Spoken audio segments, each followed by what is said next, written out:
is. Awesome. Thank you very much. Yes, sir. Beta Ray Bill is one of my favorite characters. I was wondering, what was the kind of origins of it? And to tell you, every time I ask someone to sketch it at a convention, they curse your name. They're like, back in Beta Ray Bill. Well, I just do head, so I can't do the whole body, so I get that. But he's right up here in front, though. Bill was, let me see this really fast.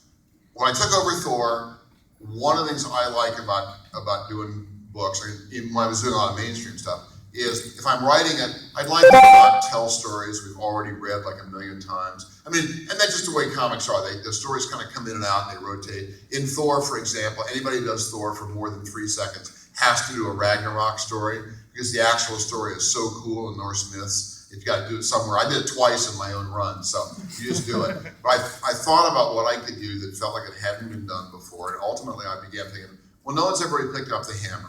If you read, the inscription on the hammer, whosoever holds this hammer, if he be worthy, shall possess the power of Thor. And now Loki picked it up once when Stan and Jack were doing it, because I think they kind of forgot about it. Oh, I've got some extra juice from the Norn Queen. I'll just carry it around for a while. No, I'm sorry, that didn't really happen. And I didn't write any retcons, I don't care. But I just thought no one's done it. And my take on that is that I did Thor, I've been running for 20 years, and that meant to me that no one in the Marvel Universe around at that time could pick it up. Now, I realized since I did my story, I knew it was going to happen. It's like you let the genie out of the bottle, and then everybody says, oh, I want my guy to pick up Thor.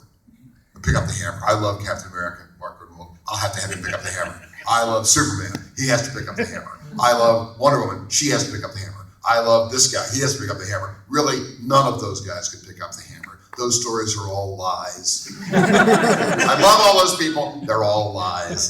So So my thought was, I'll invent a character.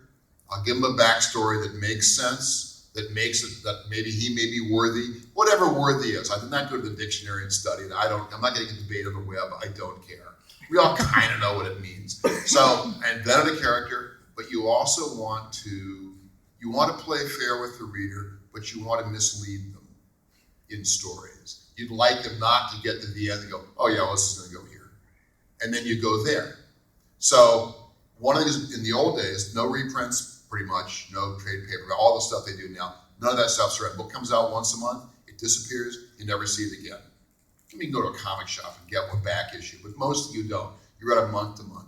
What that means is a short form, and as a shortcut to meaning, you use a lot of symbols. Frank Miller was phenomenally good at symbol. I think that one of the magazines once wrote, Frank Miller's symbol mongerer. They didn't really mean it politely or as praise. I thought it was fantastic. I want that name behind my name. So in Bill's case, look, he picks up the hammer. Anybody who reads the book knows, oh yeah, he's worthy. Well, there's no story there. So I made him a monster because all of us know, bad guys in comics are ugly.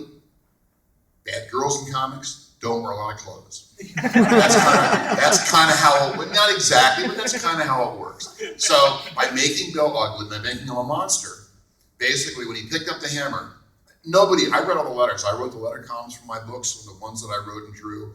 I read the letters. Nobody wrote it and said, oh, you're just fooling us. Really, he's a good guy.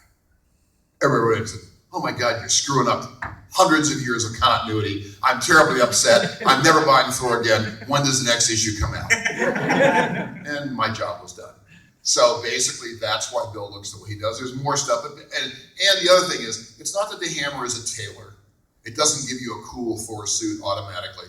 But again, in the old days, in short form, when Bill picks up the walking stick, strikes it, and turns it as kind of Urzat's Thor, I don't have to explain as a writer what just happened. Everybody who reads Thor, and even guys who didn't read Thor, when they see that kind of Urzat's Thor outfit, they all know instantly he just got Thor's powers. So there's a lot of I've seen people grouse, it's the web, everybody grouses on the web. But that's really what was going on. Now, if I'd had maybe a long, novel form or a 6-issue thing, I thought they'd be reprinting it one. I might have done it differently, but the way those comics were structured in the day, that's how that worked out. That's why Bill came out the way he did. That's why he looks like that. That's why he wears the outfit he wears. That's how it went. That was longer than I thought.